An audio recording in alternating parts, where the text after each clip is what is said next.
Sí.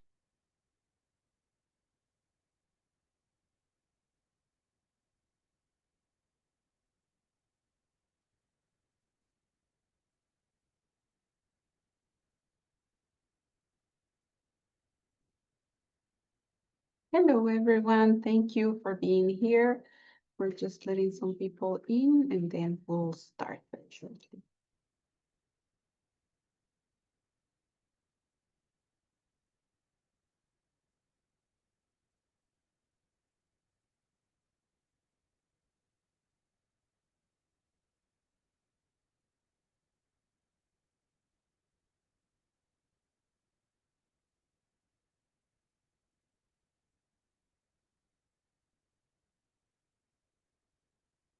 Okay, so welcome everyone. Today we have this special session about how to identify funding opportunities for study in the US. Here today with me is Daniel Kanklertz, who is the Associate Director of International Admissions, and my name is Mariana Hernandez, and I'm the advisor here at Education USA Guatemala.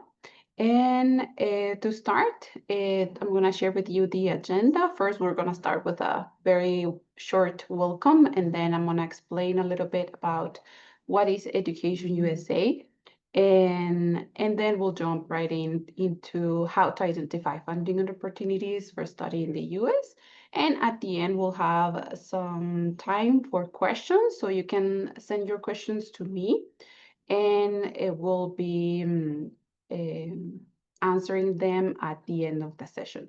Please pay attention to the content and make sure to, because maybe some of your questions will be answered during the presentation, okay? Um, to start, who are we? Well, Education USA is a program from the US Department of State network with 430 advising centers around the world.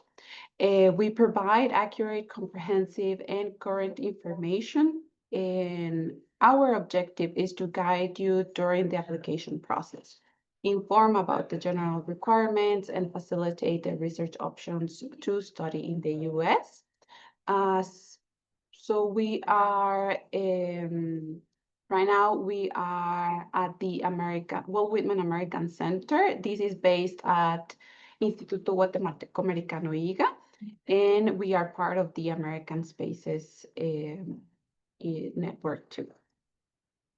Some of our services are providing information about undergraduate and graduate studies, summer programs, intensive language programs, internship, and other topics. We also have informative sessions and one-on-one advising and information about scholarships, financing. Also, we do some workshops and educational fairs, and all these services are free. We don't charge for our services. And we have, as Education USA, we have established 5 steps in which you can apply to US universities. I'm not going to go deep into that, but if you have more questions, you can always contact us. I'm going to give you our information in a little bit.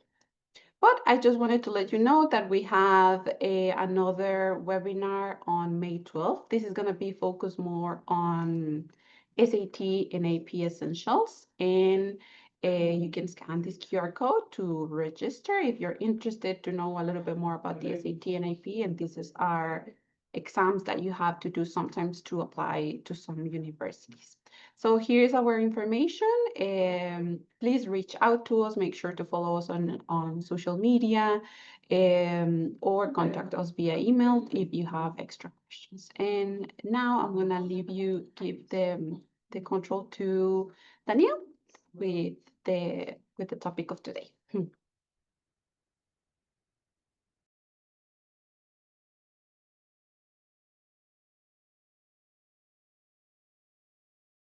Give me a moment because I think I'm gonna give you.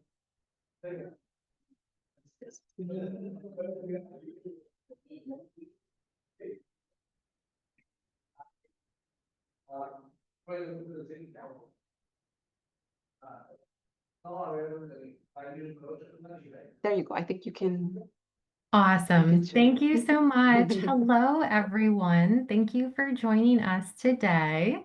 As was mentioned, my name is Danielle, and I work with Linfield University in McMinnville, Oregon, as their Associate Director of International Admission. And so I'm here today to talk a little bit about funding opportunities for study in the US. I was actually in Guatemala just last month. We did a mini fair at the Education USA office, and I was able to present similar information in person. So hopefully we will be able to have a little bit more time for questions today at the end of the presentation. But a little bit about me. I have actually spent the last decade helping students like you all determine if pursuing an education in the United States is the right fit for your educational and career goals. So I've worked at a range of different institutions across the country, both public and private, small and large. And I myself actually attended a small liberal arts university, kind of similar to Linfield, to earn my bachelor's degree. I then proceeded to complete my master's degree at a large public university. So, having really worked in and also experienced a range of different education models, I know how important it is to identify an affordable but also high value educational opportunity as you're looking at options really for further education in the United States. So today we'll talk about how to navigate this process, really start your research, some things to keep in mind as you're looking at different funding opportunities, and also some vocabulary that will help you in this research process as well. We'll talk about institutional merit-based scholarships and need-based grants.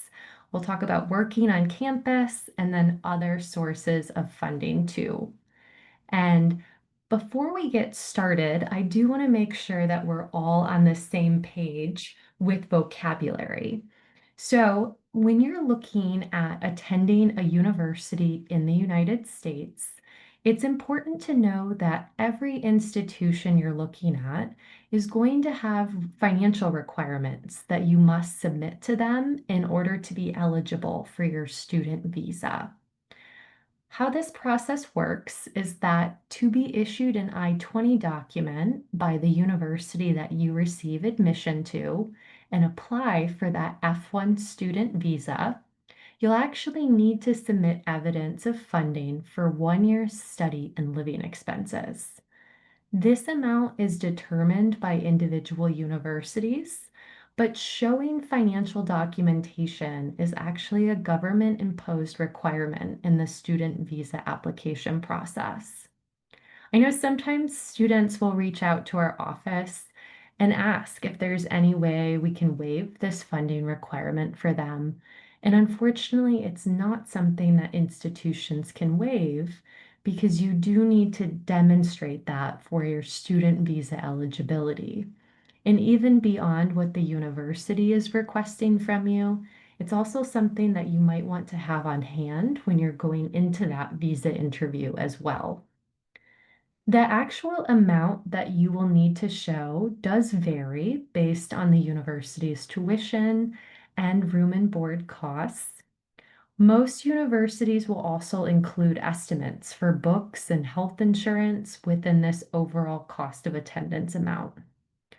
And this amount could be adjusted. That's what we're going to talk about today if you locate additional funding opportunities. So things like scholarships, grants, and loans through that institution. So I always like to show our cost of attendance on this slide because I know that the figure that you're seeing, the over 70,000 US dollars, that can be a scary amount of money.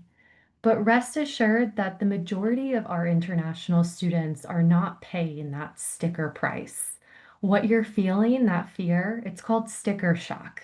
And so the things we're going to talk about today are ways to reduce this cost of attendance. At Linfield, the majority of our students, 98%, qualify for financial aid through one of these many different methods we'll discuss.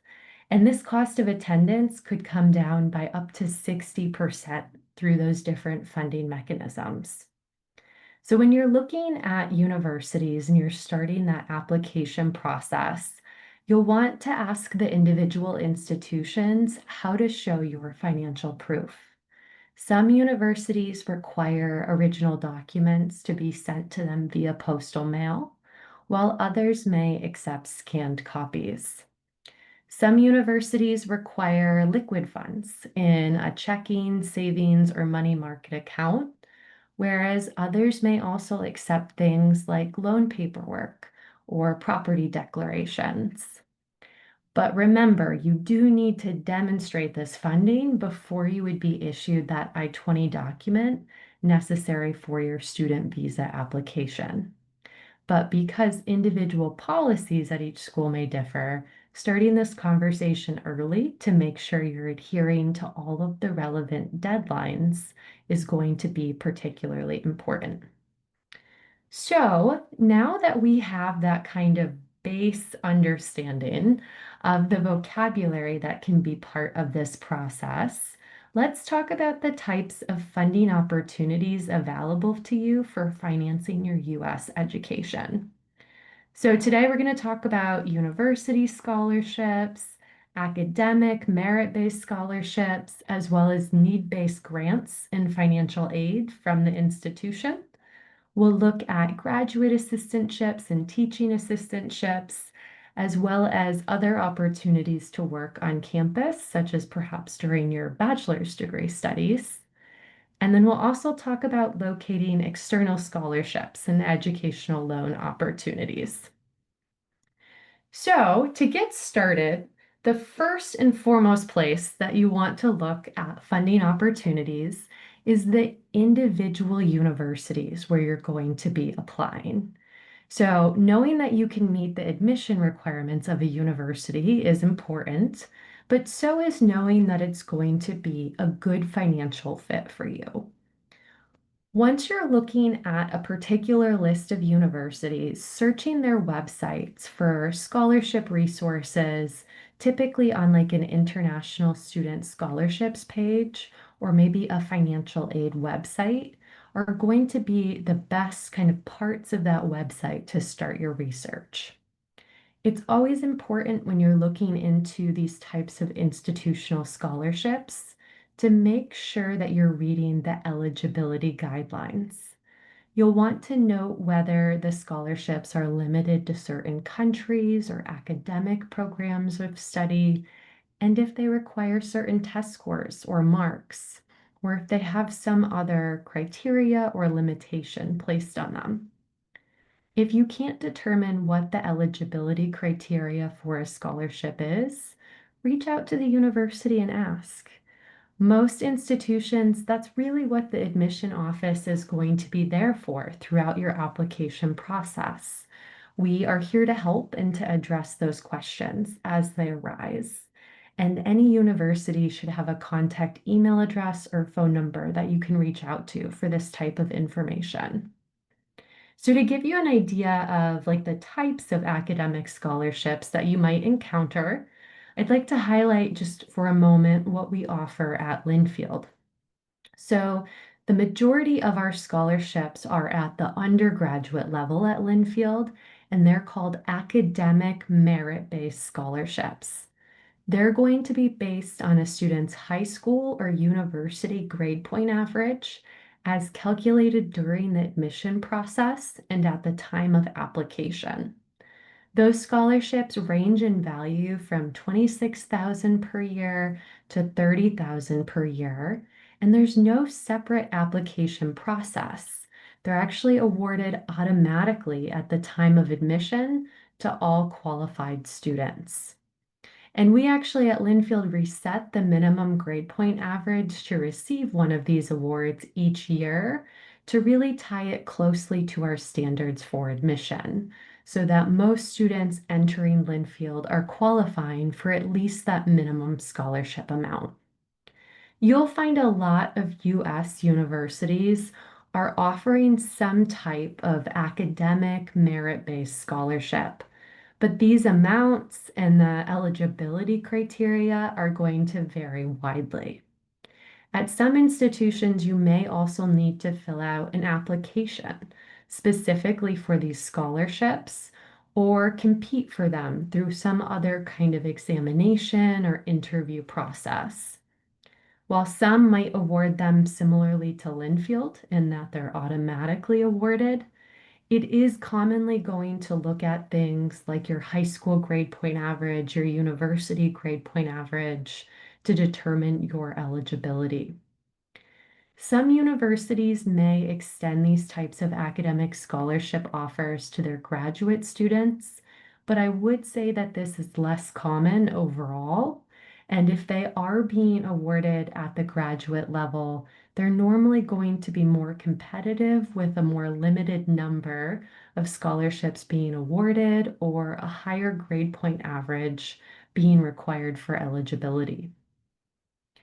Other scholarships that you may be eligible for that many institutions will offer some version of are scholarships really tied to their institutional goals. So, this could be scholarships for being a first generation student, being the first in your family to attend university. It could be for legacy students, those who had a parent, maybe a grandparent, attend that institution, or perhaps students with a sibling attending that university. These types of awards help to kind of keep the university in the family, but also to provide access and support to certain students. There are different initiatives at different universities, so what these types of awards might look like will vary. They're not typically like a full tuition award, but they do, a few $1,000s here or there for these types of programs can also add up to help reduce the cost of your attendance. Beyond that, if you have a particular skill or talent, the university may also offer an addition process or ask that you submit or portfolio to be considered for additional scholarships. So at Linfield, we offer talent awards in the areas of theater, forensics, and journalism. Other universities will also often offer these types of scholarships in connection with programs that they're hoping to grow or recruit certain students for, or perhaps programs that they've had funds donated for these specific purposes. Depending on the programs available at other institutions that you're considering and their priorities in enrolling students in a particular subject, you may find success in looking into these types of scholarships as well. But keep in mind, because they often require an additional application and potentially even the submission of other materials beyond your application for admission, you'll want to make sure to research this part of your process particularly early so that you do have time to prepare all of the necessary materials. Also note, if you're not planning to study in that particular field, it may be less common for the institution to award funding for that particular talent. However, it's still worth asking and looking into that eligibility criteria for these particular awards because it can vary at the institutional level. Again, if you're accepting a talent-based scholarship, also make sure to check the criteria for continuing to receive the award as well. If you receive a scholarship that's only valid for 1 year of your study, for example, you'll want to ensure that you have funding for the remainder of your study as well. And then last but not least, some universities will also offer athletic scholarships. This does depend on the athletic division the school participates in. So NCAA and NAIA are the two athletic associations that you'll commonly see universities in the United States are a member of. NCAA is the most competitive athletic association, and they have three divisions. NAIA is going to be more common at small universities or those who might not have as competitive of an athletic presence. We at Linfield are actually not able to offer athletic scholarships, and that's because we're an NCAA Division III school.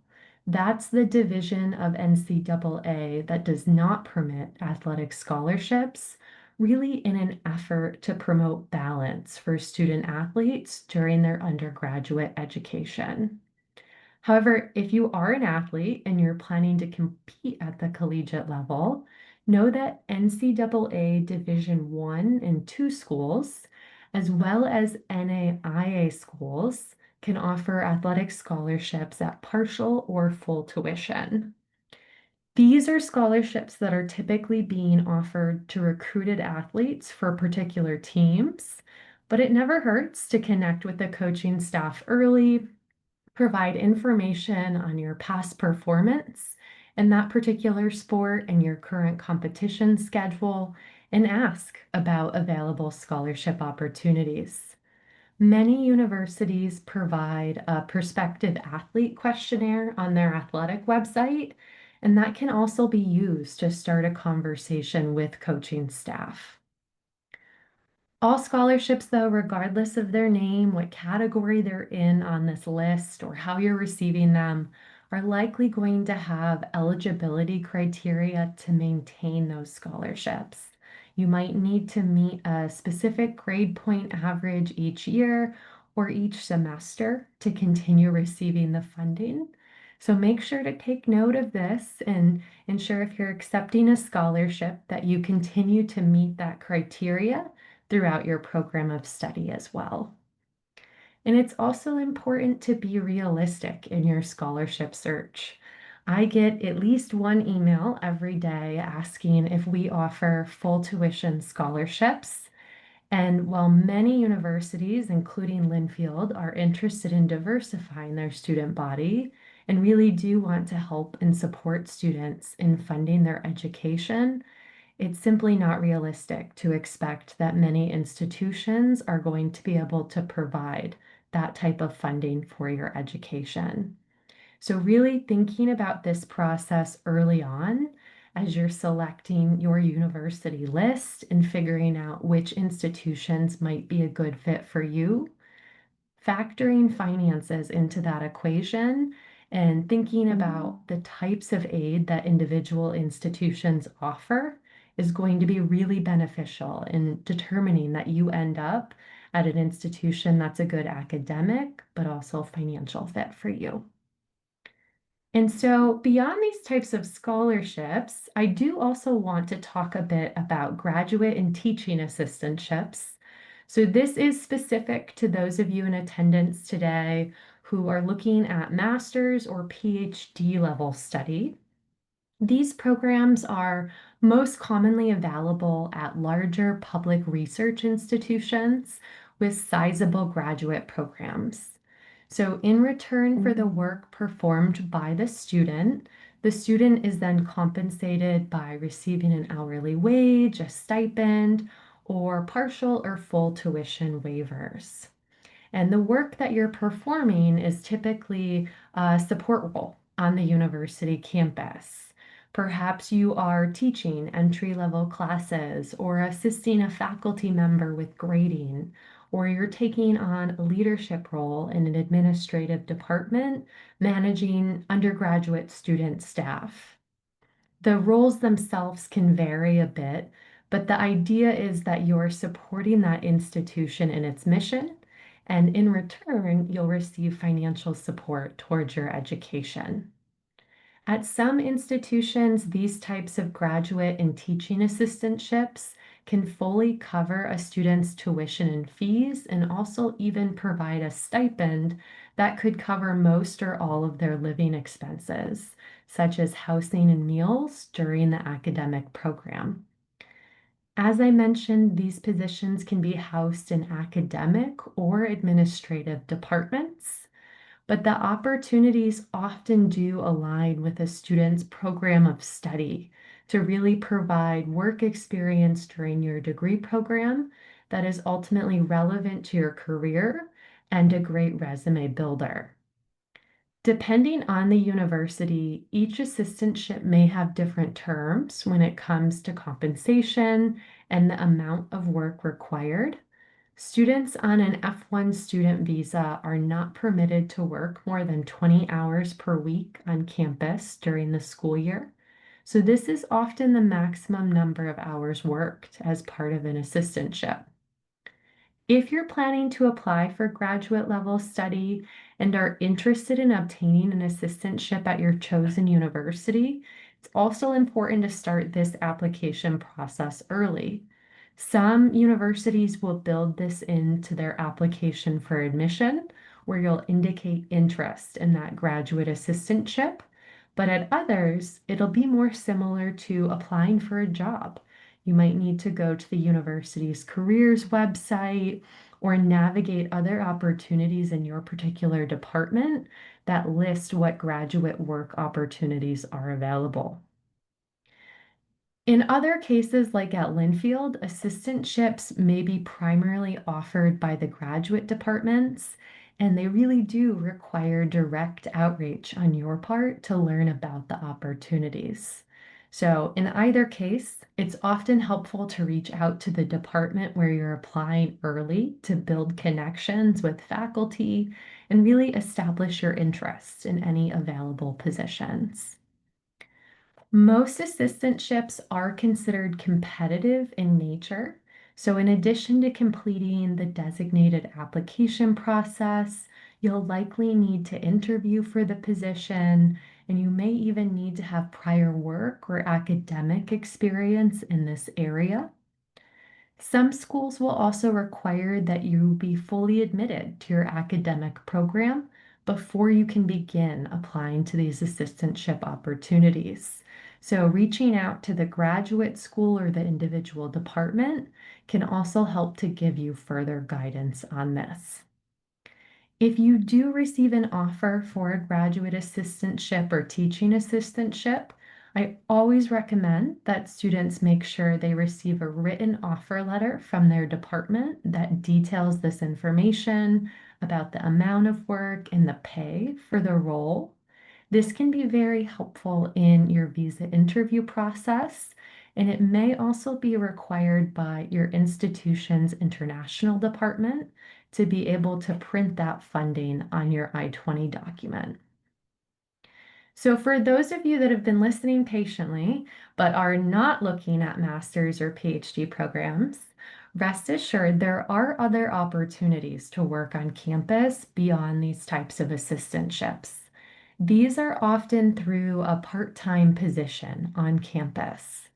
When searching for kind of these general work positions on campus, though, it is important to know a little bit of vocabulary for the process. So there are two kinds of roles that you might find for part-time work on U.S. university campuses. One is called federal work study, and the other is just general employment, a general student job on that campus. Federal Work Study is a program funded by the U.S. government to assist students who demonstrate financial need with obtaining positions on their university campus to earn money toward their educational expenses. So, eligibility for these positions and the amount of funding available to each student is determined by completing the FAFSA, the free application for federal student aid. And the compensation for these positions is subsidized by the federal government rather than being paid out of the university's funds. The FAFSA is only available to US citizens and permanent residents, so the majority of you logged in today probably won't qualify for this.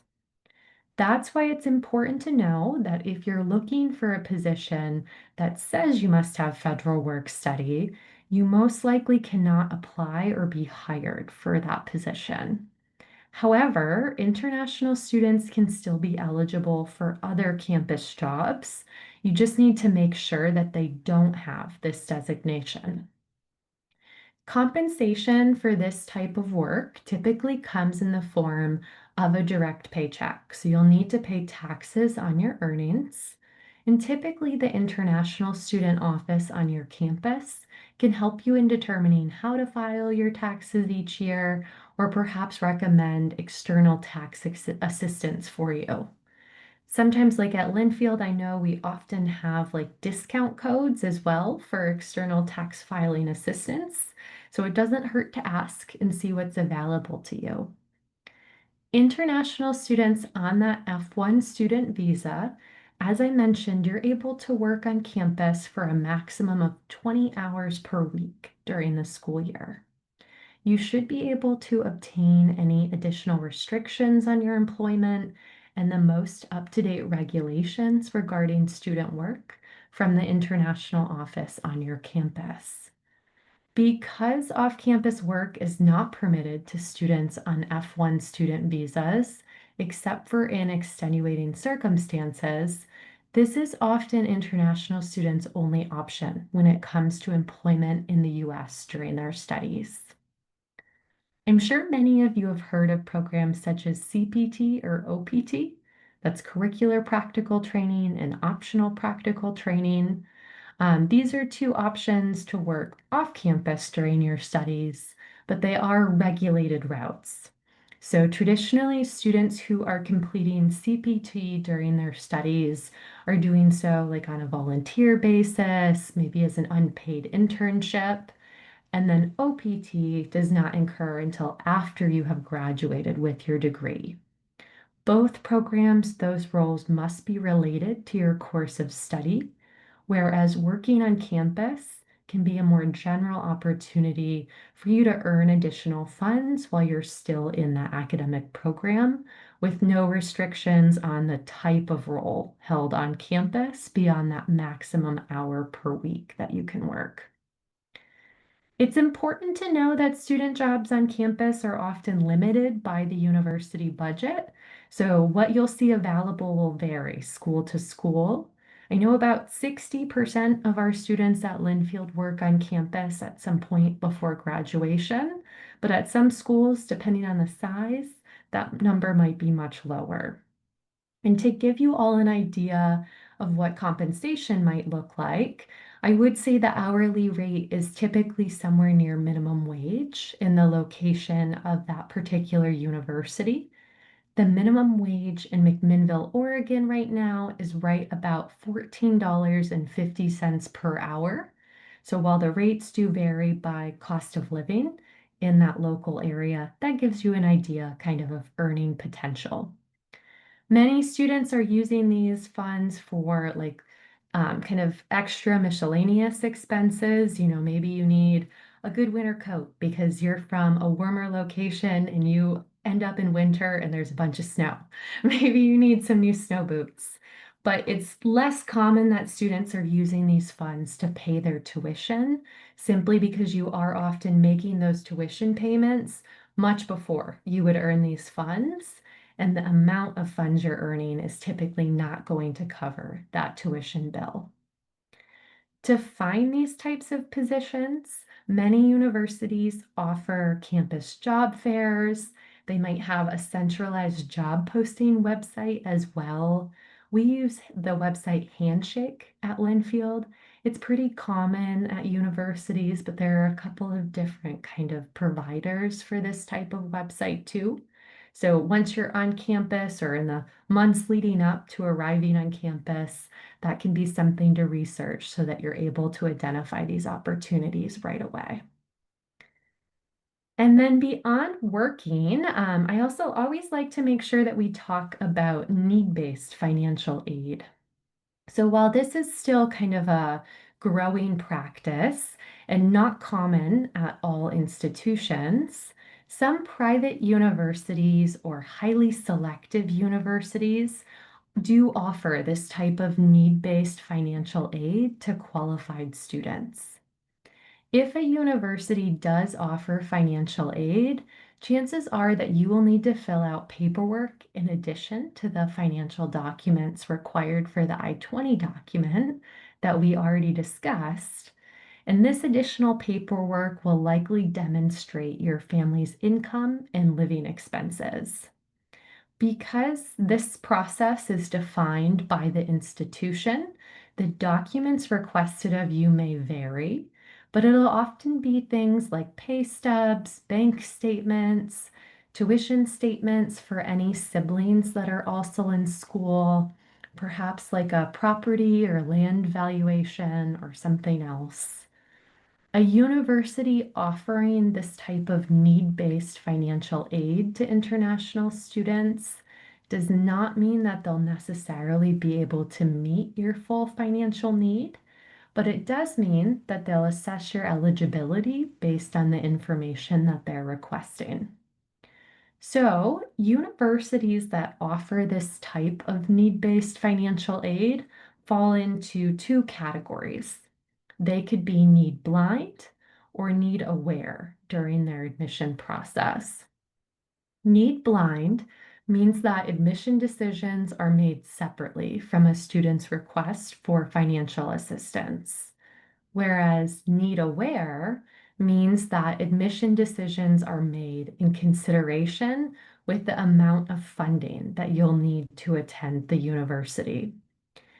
If the institution is both need aware and highly selective, and you require a large amount of financial assistance to attend, your chance of receiving admission may decrease as a result of your request for financial aid. To determine if your university offers some form of need-based financial aid, you'll want to reach out to the international admission or financial aid offices.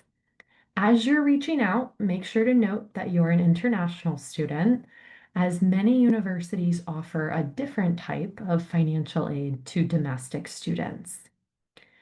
The applications for this process do vary. So, asking about the application that you need to submit, asking what percentage of international students actually receive this type of aid, and asking if the institution is need blind or need aware can help you to be really realistic as you approach this process. The university will also be able, when you're reaching out, to give you advice about what type of specific documentation you need to submit or point you in the direction of the correct application. But keep in mind that many universities do require that you apply for this financial assistance at the same time you're applying for admission. And this is often regardless of it being a need aware or need blind institution. The financial aid that's offered to you may be in the form of grants and scholarships, which you don't need to pay back, or loans, which you would.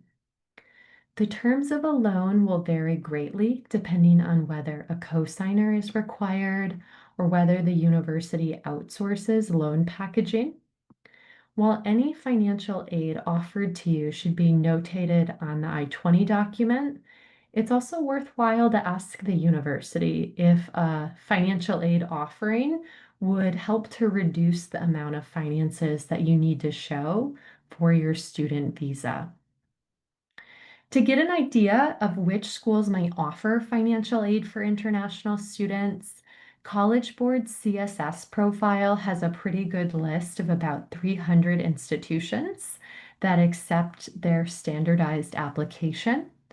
You can also try Googling, but unfortunately, there's not really a good comprehensive resource for this, as many of the lists are not regularly updated, and each institution is going to have their own requirements and application process. So it can often be better as you're finalizing your university list to look into those institutions that are on it, particularly if they're private institutions, highly selective institutions. Those are, again, the types of schools more likely to be able to offer this type of funding. And to give you like an example of how this process might work, so at Linfield, we offer international student grants through our financial aid process. And we're requesting students complete the International Association of College Admission Counseling's International Student Application for Financial Assistance. I know that's a mouthful. We call it ISFA for short. This application can be obtained on an applicant's document checklist when they apply or by emailing my office. It's also available in some places on the internet as well, as it is used by some other institutions, that same PDF application. When we receive these need-based financial aid applications alongside the application for admission, we would then immediately look at the student's financial funding, what the income situation looks like for that family, and put together a financial aid package separate from their admission decision. So our Office of Financial Aid actually works on that. In that way, we are need blind when it comes to the admission process, but we are not necessarily able to meet full need. So approximately 99%, 98, 99% of our incoming international students do receive some form of financial aid. And while we're not able to offer full tuition scholarships, the need-based grants can combine with your academic scholarships and other awards, as well as work on campus to lower that cost of attendance by up to 60%. So that gives you kind of an example of what comes out of that process once you apply. Each institution will be a bit different in the funding that they have available to be able to provide students with during this process. You might find that some institutions don't actually offer academic scholarships. Perhaps they only offer need-based financial aid. And so as you're doing your research, I'm sure you'll notice these differences between the institutions you're considering. But always remember, don't be afraid to reach out and ask questions. That's what we're here for in admission offices, in financial aid offices, is to support our incoming students in navigating all of these differences so that they can really apply with the most amount of knowledge possible. And so, that said, if your chosen institutions are not able to offer you enough financial assistance to subsidize your cost of attendance, another option is to look at external scholarship opportunities and educational loans to cover the difference. So, a large benefit to these external opportunities is that you should be able to apply them to any university that admits you, as long as the opportunity does not specify that it's for a specific program or schools. It's a good idea to start searching for programs in your local area, though, rather than immediately turning to the internet, because that opportunity on the internet is more easily found and likely to be more competitive. So you'll want to start brainstorming with friends and relatives.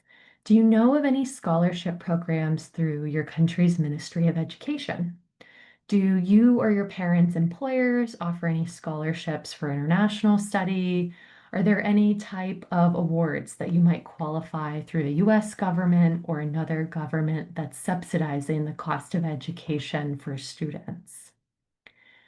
Because the scholarship opportunities that you're able to locate might not always be published online, it's important to actually get out within your community and ask questions as well. So, depending on the type of relationship that you have with your local community, a local business or other entity might have a unique kind of niche scholarship program that really works well with your particular ambitions.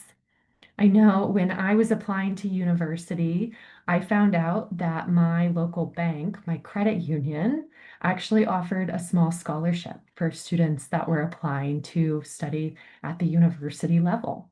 And I applied for it, and I was one of those selected. It was just a few $1,000s, so it did not fund my whole program of study, but it made a difference, and it was nice to receive that recognition as well. So make sure to do your research locally and really look at opportunities that might exist within your local community. Education USA can be a great resource for this as well. They are really the local experts and know even more about what's happening on the ground in your country than we often do at the university side. So really making sure that you're working with them, working with other kind of community-based organizations on identifying these opportunities can be a great first step in looking for external awards for your study. And once you've exhausted these opportunities available to you at home, that's when I would say you can turn to the internet. Because again, these opportunities that are listed online are likely to be more competitive and have a much wider applicant pool than any opportunities you're able to identify locally, just because everyone can access them. So start searching for any like foundation programs that might be relevant to you based on your country of residence. Keep in mind these foundations do often have early deadlines for their application process. So starting that search far in advance is important. You'll notice the theme throughout this presentation, start early. You can also search on scholarship websites and databases that allow you to enter in kind of your personal characteristics. And the website will actually look through available options that you might be eligible for and that might work for your personal academic journey. Some of the kind of like old standby websites students have used are international scholarships, FastWeb, College Week Live, Scholars for Dev. But I've also seen a rise in students using ChatGPT for this, as well as other AI technology. And so keep in mind that that's in your tool belt as well as you're looking for these types of opportunities. These types of programs can also kind of take those characteristics and help you search the web for available opportunities. As you're looking online, make sure you're careful of scams as well. So you should never be asked to pay to apply for a scholarship or to better your chances. I mean, the whole point is to get money for your studies, not to spend money to get that money, right? And so if it seems like something fishy is going on, it's likely that there may be. And so really do your research well and take a moment to investigate these various opportunities too. And then after you've looked into the university's financial aid and scholarships, as well as these external options, kind of as a last resort, I would say you could look at educational loans. I say last resort because this is not free money. It's something that you are expected to pay back after completing your studies, depending on the terms of the contract that you sign. So some loans may accumulate interest while you're studying or need to be paid back within a certain time frame. It's also important to know that if you're looking at loans from a secondary country, that you're factoring in their currency and that the currency conversion rate could change while you're in school, impacting the amount of financing that you're eligible for. If you do decide to look into loans, I would say first work with banks, your government in your country of residence. Many lenders in the US will not provide international students with a loan unless they have a cosigner who is a US citizen or a permanent resident. But there are some companies out there now that do provide loans to international students. You can look for these types of programs on websites like the Global Student Loan Community. Just make sure to look at the terms and the interest rates because they can be quite high. And I want you to fully understand the terms of any loan before you sign the paperwork to receive those funds. Another note on loans is that they do tend to be more commonly available for students already enrolled in a program that only have a few years left or graduate level programming or STEM fields. They're typically looking to really optimize the return on their investment in you as a lendee. And so keeping in mind that eligibility criteria, even for loans, is going to be important. And so that said, that is really the conclusion of our formal presentation. Before we finish talking today, though, I do want to just briefly give you an introduction to Linfield University. So Linfield University, as I mentioned at the start of the presentation, is located in McMinnville, Oregon.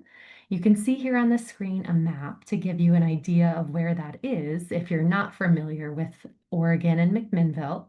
We are on the west coast of the United States in a region known as the Pacific Northwest. Linfield University is a private liberal arts institution. We have about 1,700 students on our campus, and the majority of them are studying programs in the arts and sciences, business, wine studies, which is really unique to our location in Oregon's wine country, and sport management, exercise science, as well as nursing. So we do have over 50 different programs that our students can choose from. And the curriculum is set up so that many of our students do come in undeclared at the bachelor's degree level and then pursue coursework in different areas before picking their major in their second year of study. At the graduate level, we have three main graduate programs. Our Master of Science in Business, which is a one-year program, our Master of Science in Sports Science and Analytics, which is a two-year experiential program with embedded internships, and then our Masters of Professional Entry into Nursing, which is a very industry-specific program for the nursing credential. Our campus is in a more rural setting, so we are surrounded by vineyards in Oregon's wine country. It's a very safe community. And the largest minority group in Oregon is Hispanic Latinx. So our campus does have a very strong Hispanic Students Association, as well as a lot of programming in Spanish as well. You'll be studying in English, but if you miss home at all, you'll have plenty of opportunities to really celebrate culture and speak Spanish with others on campus and in the community too. But that said, I am always happy to talk more about Linfield and funding opportunities. So I'll give you all my contact information today too. You are more than welcome to reach out to me after the presentation via email or WhatsApp. This QR code will also take you to a form to request more information on Linfield if you'd like. You can tell us a little bit more about you, your programs of interest, and we can be in touch. But we do also have, I think, a little bit of time left for questions today. So if you have any questions and you want to share them with us in the chat, we can help to answer those right now.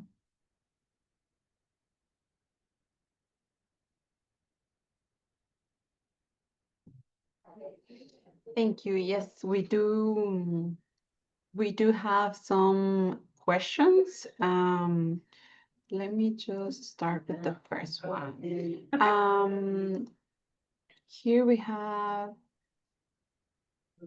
how do schools make the decisions to award scholarships and grants to students? And maybe if you can tell us, like, what does this process look like? Yeah, so when it comes to how schools are awarding this type of funding, it's going to vary a little bit based on the institution and the particular award that you're applying for. Typically, academic or merit-based scholarships are being awarded based on your prior academic experience. So really looking at your academics in high school for those applying to be a first-year bachelor's degree student or your experience in university for those who are transferring to a university. If you're applying at the graduate level, most of the funding opportunities that we discussed today are going to be falling in that graduate assistantship and teaching assistantship area. And those types of opportunities are kind of awarded similar to how jobs are offered to people. In addition to your academics being considered and your overall experience, you'll also likely go through an interview process to really assess your fit for that particular position. When it comes to need-based financial aid, that is going to be awarded based on financial need shown in you and your family's income background. So that'll be assessing kind of your family's financial situation and how that relates to the cost of your education. It's very similar typically to how financial aid is awarded to US domestic students who complete an application called the Free Application for Federal Student Aid, the FAFSA. And the idea behind that is to make the cost of education more affordable, based on your particular financial background as well as that of your family. Okay, thank you very much.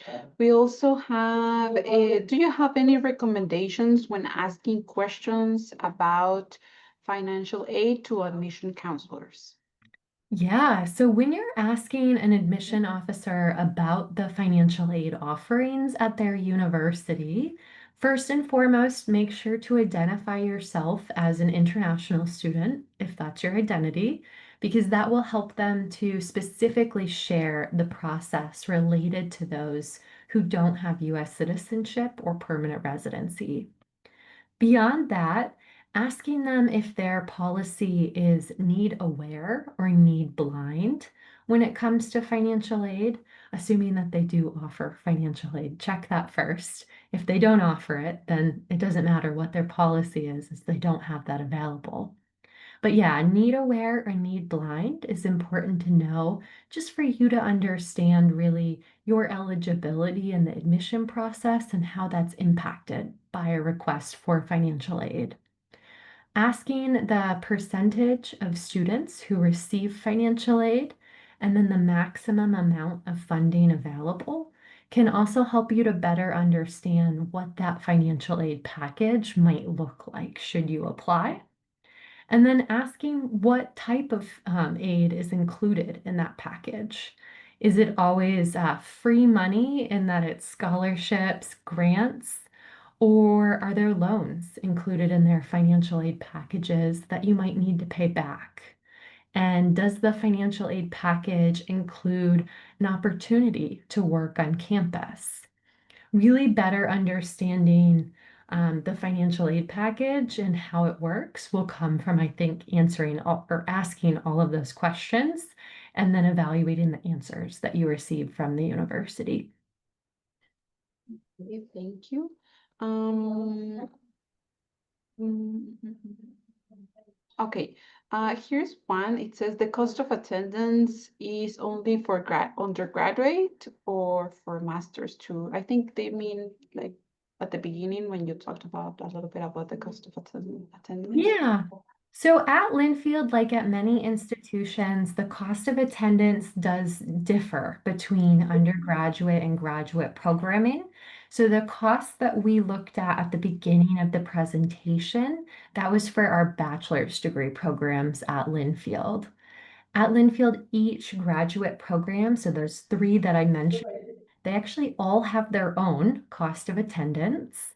And I would say that's becoming increasingly more common at institutions as well, because educating students at the graduate level has typically a larger price variance than we might see at the bachelor's degree level. For example, of our three master's degree programs, the nursing program is the most expensive because there are clinical opportunities embedded in that, equipment that you're using, as well as a greater number of teaching staff in that particular department based on the supervision and small group size that you need in many of the courses. And so those are kind of the key factors in setting tuition prices. I know sometimes they seem so high that many students think that universities are for profit, when in fact many of them are nonprofit institutions, and those tuition prices are set based on how much it costs to educate a student these days. And so, yeah, as you're looking at institutions, keep in mind undergraduate and graduate costs of attendance are often different. And at some institutions, the program of study you select for your bachelor's degree may also mean a different cost of attendance than a different program of study. Okay, thank you very much. Okay, here we have a question regarding work study versus working on campus. Mhm. Does it mean that there is an opportunity to work and study at the same time as long as certain conditions or rules are met? Yeah, so the way that the F1 student visa is structured in the US is that you can work on campus up to 20 hours per week. So if your university does provide opportunities for international students to hold jobs on campus, that would definitely be an option for you. you would need to apply for those opportunities and be offered a position. But I would say it's a little mixed as to if universities are able to offer this.